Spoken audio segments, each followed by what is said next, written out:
And we're back to HTML Canvas. Let me show you how you can create vertical text. You can simply use fabric. So we'll set our canvas to new fabric.canvas, use my canvas the ID, and then the text with a new fabric.text. Let me adjust it to vertical text.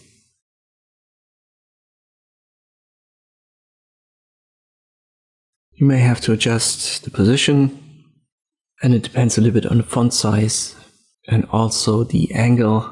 So in this case 350 is the bottom left of vertical, and if I make it 90 degrees, not minus 90, it starts exactly there, and therefore it exceeds our canvas, so you have to adjust that manually here and there.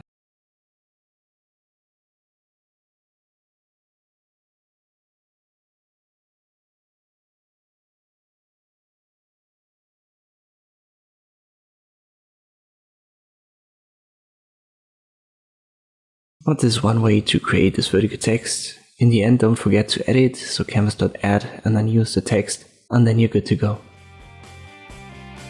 I hope this video was helpful, thank you for watching, and I'll see you next time.